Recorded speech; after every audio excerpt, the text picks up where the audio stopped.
The mom guilt struggle is so real, and it happens to all of us. And I can remember a couple times specifically that stand out is my son has a best friend that he was looking forward to this birthday party for so long. I mean, literally we had to make the countdown on a calendar, and then the day came and it was every 30 minutes, Mom, are we going to the party? Are we going to the party? And I said, yes, we're going to the party. And we get there, and it's the end of the party, not the beginning. And it was like, you know, just horrible, but I had just wrote the time down wrong. And I felt so horrible about it. Another time I remember my 5-year-old plays basketball, and it was practice, and I always watch the game and put my phone away, but during practice sometimes I'll answer some emails. Well, of course, the few times he saw me on my phone. So at the end of practice, his sweet little brown eyes look up at me, he says, Mama, did you watch me at all, or were you just playing on your phone the whole time? Hashtag Mom of the Year. I mean, horrible. But the flip side to that is, if I was still working as a nurse, I wouldn't have been there for the birthday party, and I wouldn't have been there to take for the basketball practice. So in hindsight, I'm still always with my kids. It's just sometimes I have to work too. Yeah. Gosh, it's so real. I mean, every single day, even being here, you know, miss my kids so much. But I specifically remember I had a makeshift desk in the office so that I could be with the kids and watch them do their homework and cook dinner all at the same time, you know. And I remember it being like 9 o'clock, which is way past their bedtime for us, and saying, okay, guys, it's time to go to bed. And my 10-year-old at the time looks up at me and she's like, Mom, we haven't had dinner yet. It's like, okay, just go to the fridge and grab whatever you can find. And I think she had like pickles and apple for dinner, but you know, it's just, they've had dinner every night since then. It's crazy. I agree, the guilt is so real, and I think it starts the second that they're born. When you're in the hospital with them, do I send them to the nursery? Do I bottle feed them? Do I, you know, it's so overwhelming from the first day. And I remember one time for me, walking in, looking a hot mess, and my little ones were on the floor with a bag of mini marshmallows, just stuffing their face, watching TV, and I just thought, I am really winning at this business. It's going really well. Definitely very real struggle.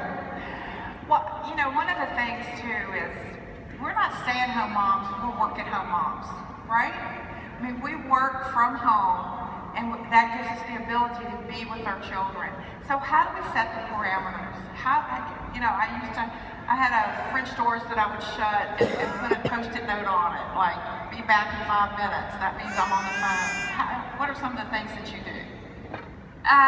Work outside of the house. That works well. And another thing that we did finally, because of exactly that reason, I was trying to do it all, and it took me to hit Ambassador to finally realize I have to take off Superwoman Kate because I'm failing. And I can't be everything to everybody. And at the end of the night, I would end up in tears.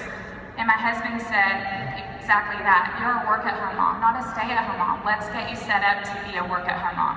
So we hired a nanny and a house cleaner and just delegated where we could so that I could focus my time on my kids and my business, which are more important than cleaning toilets. Okay. That's bad. My husband, honestly, does that for me. He gave up his office, the room. We had a specific room that was his office, and he said, let's move you in there. And I will keep the door open, and I'll still try to mom, and I'll still try to, you know, wife and work and all at the same time, and he'll come over and shut the door and be like, work. And then the kids will come up to the door and try to sneak in, and he'll grab them away or whatever, you know, like, Mom is in the office, she needs to work. And so that's kind of been our boundary now, is if that door is shut, you don't bother Mom. But it took my husband setting up that boundary.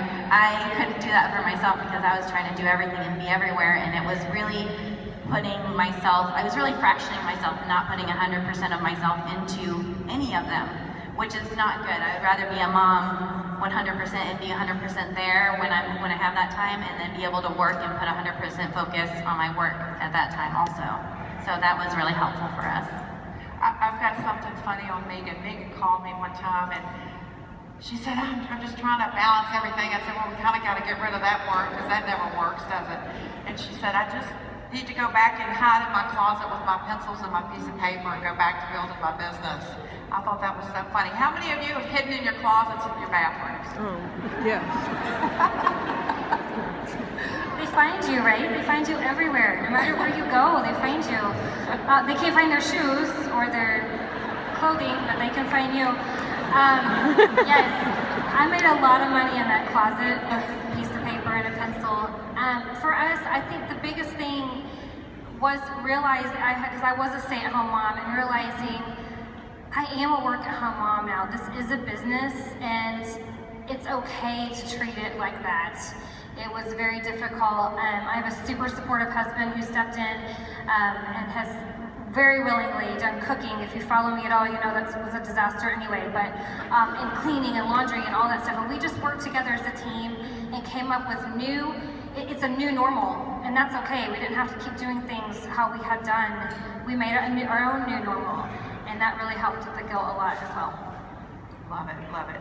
All right, so, you know, how do you keep going? There's so many times that we've heard this several times throughout the last 2 days. It's so easy to use the children as a reason to build the business, but just as much as an excuse not to build it. And these are some of the things that I had faced early on too, is it's just too overwhelming, it's just too much. But I was having too much fun and really wanting that. So how could you relate back to that to everyone? Well, for me, I just got tired of corporate America scheduling my family time. So I got tired of passing my husband out the door. I got tired of missing the moments, tired of someone else telling me what my kid did all day. I want to be part of their day, not just hear about it. I don't want to get to their graduations, their weddings, and just look at them as grown men and go, what the heck happened? Because I worked your whole life and missed it all. And I want to look at those babies and say, you're never going to know what the word struggle means because mama's busting her butt. Yeah. Beautiful. So when my husband was in the military, when he was deployed, I think the first time, I only had one child at the time, and I was working, and he was gone all the time. And I just remember working full time, coming home, having time for dinner and bath and bed, and that was it. And I couldn't imagine doing that with 3 kids, and that's all I saw them for. So I was a stay-at-home mom, but I was gonna have to go back to work, and I did not want to do that. I wanted to stay home with those kids. I wanted to have that time with them. I wanted to see everything. That was a part of what kept me going. Another part of it was I loved having something for myself. I feel like I found something for me. Stay-at-home mom has always been my dream, and it's so fulfilling, and I feel like I was meant to do that. But it was also great to have something that was for me. I don't know why I'm emotional about this, but you do lose yourself as a mom, and everything becomes about everybody else, and it's a pretty thankless job a lot of times. And moms are the best people out there, you guys. Moms deserve so much recognition. You just don't get it, and that's okay. But it was great that I felt like I found something I could be good at, and something that still made a big difference, and something that mattered, and something that my babies could look up and see me doing and be proud of me.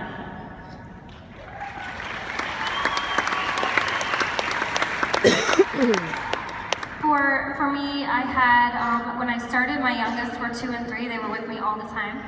And I was so committed to this business as equally committed to them. So I incorporated everything that I did for this business was very kid-friendly. I remember the first year we did our taxes and my CPA was like, Chick-fil-A, like, you're there every other day. You know, I'm like, that's my office, that's where we have meetings. Like, they go with me, they went with me. And my favorite thing looking back was we set really small rewards in place, and because they don't get diamond or mommy's working on a promotion, they don't get that. But I said, you know, mommy's gonna focus for 15 minutes, or I'd set a timer or whatever, and we're gonna go get snow cones afterward. And we celebrated together every small thing, every big thing, and they were very involved. from the beginning, because my oldest is starting high school this next year, which is really weird because I'm like 25. But I'm so glad, I look back and I'm like, I am so glad that they were so involved and I didn't ever quit, because he gets to go to a really great school because of this company, so. Yeah. It's unfortunate, but sometimes we don't always honor each other like we should. Other moms, we can look like everything's going on great on the outside, and on the inside we're suffering. And I love what you said, Krista. I call it a dirty little secret sometimes, because we shouldn't be depressed. We're home with our children, and that's what we wanted. However, we're lonely.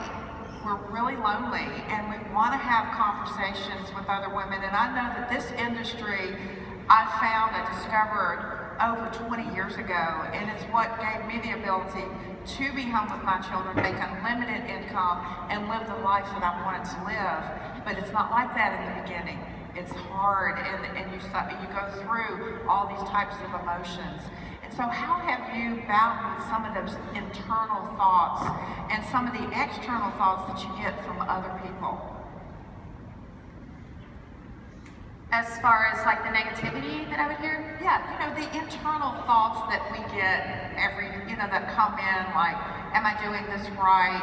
And then a friend may say, I thought you were a stay-at-home mom, but I see you working all the time. I mean, for me, any kind of thoughts I have inside of my head, I just tell the devil to shut up. She got over herself a long time ago. and negativity too. I mean, I've never cared. I've always just kind of been my own free spirit, doing my own thing. You like me or you don't. So I'm probably not the best person to give any kind of advice on that, but I think you do just get over yourself, as Pam says, and know why you're doing it. You're doing this, a lot of you, for your family, and maybe it is that $500. That's what I wanted. I wanted $500. I just wanted to have more money than month. And then, my passion led me here. But just, keep that why, keep that reason. And like everybody says, don't let excuses come in, because you guys, it's just so worth it. Beautiful, beautiful. I think that it relates very similarly to how we parent. Like, we do everything differently. I may think that co-sleeping is okay, and you may think that, it's the worst thing in the world. Nobody is wrong. Nobody is right, and there's not a right and wrong. Everybody has their own opinion, and it's the same thing when people give you their opinion about the business. There's no right and wrong way to live your life. There's no right and wrong job. There's a right job for you. There's a right job for me, and this is the right job for me. I'm not going to let anyone else's opinion. You guys, my parents still buy their greens at Whole Foods, okay? They still think we don't make any money in this business. It's weird. But my kids look up at me and they see that I've worked my butt off. They've seen those late nights. They've seen that closed office door. They've seen me on my phone a lot. And they also know we're going to Disney World for an entire week. They've seen that hard work pay off. They've seen their daddy come home from full-time Army. Even when he was home, we never saw him. Our poor son, when his dad doesn't pick him up from preschool at 11:30 a.m., he wonders where he is. And our girls lived years without him because he was deployed with the Army. So, you just have to think about what you're getting out of this, not about people's small opinions.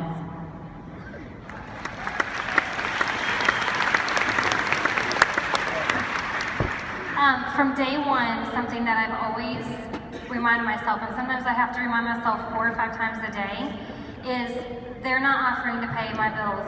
That's the bottom line. I don't really care what they say, because they were not offering to get us off of food stamps. They weren't offering to get us off of WIC, off of Medicaid. They weren't offering to take my kids to Disney World and to Disney Cruise and put them in the school that we chose for them. So their opinions don't really matter because they're not offering to pay the bills. So sometimes, repeatedly throughout the day, and I get real hard on myself. I know we all do. I don't know if this happened to anybody else. It's gonna be super awkward if not, but like I'll show up to something and like some of these kids are so stinking put together, and my boys are like a month past for a haircut. I mean, I'm like, you know, I really do have money to pay for this. I mean, I'm sorry they look like that, but you know, it's constant. There's just always something like you should do this better, and you should. But I've asked my kids recently about their opinions about this, just kind of uncoached, and all four of them, they think it's the greatest thing ever. They still don't really get what I do, but they love life, and they have their mom and dad for everything. So. I remember, you know, how they ask kids in school, what do your parents do? And so they would ask my children, and they said, and my husband was in the construction industry, and he always, Big Daddy, and he always entertained. So they said, well, he's an entertainer, and the mom, she doesn't do anything. Yeah. So I guess that's okay, isn't it, that I don't do anything. Keep doing that. I'll keep doing that. All right, so Bonnie, have you had the time of your life? Oh my gosh, there are no words. There are absolutely no words. The thing, you know, the fun friendships and freedom, I remember thinking, well, that's kind of cheesy. But it's so true. The friendships, I mean, the best friends of my life, the fun. We're sitting up here with all you beautiful ladies and 20,000 of our favorites, and guess what? We're getting paid for this. Like, that's crazy. Vacations, I used to have to request the time off work, pray I got it, and then we would charge it on a card and spend the next year paying for it. Last year we took 8 vacations. We didn't ask anyone for permission, and we didn't charge any of it either. We just paid for it. So I love this life.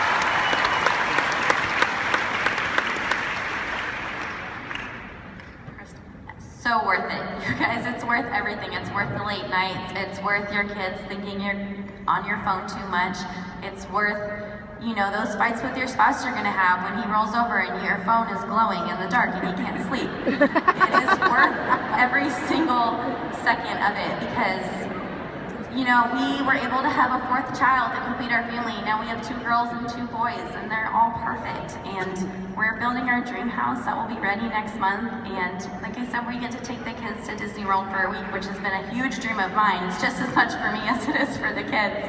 But, you know, it's all worth it. And we all work really hard to do what we are able to do, and we continue to work hard. We don't just get here and then go to Disney World. We continue working on our phones in the restaurant at Disney World, signing customers, you know, in the line at the ride.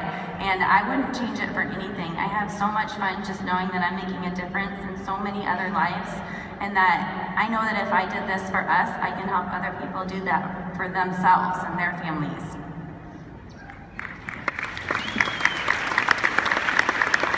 It's been so incredibly worth it. I think, I believe with all my heart that when you start doing something big for God, Satan's gonna be right there behind, just ready to get you. And I think for moms, that's where the guilt comes from, and recognizing that. And we look back, and I can't think of a single thing that I regret as far as with this business, as far as for my family goes, because we have provided so much for our kids, and we will never have to look at them and say, you know what, it just got too hard, sorry. And I refuse to do that. So it has been so much fun. I cannot wait to see what happens later. I think it's going to get even funner, if I'm guessing right. But it's just, this whole business has been such an amazing opportunity and so much fun. But as long as you just keep putting one foot in front of the other, you'll be fine. I want to thank you three so much for being up here, and I hope that it has blessed some of you that are struggling with the feelings of guilt, and that you'll just go out there, get over yourself, and build a tremendous business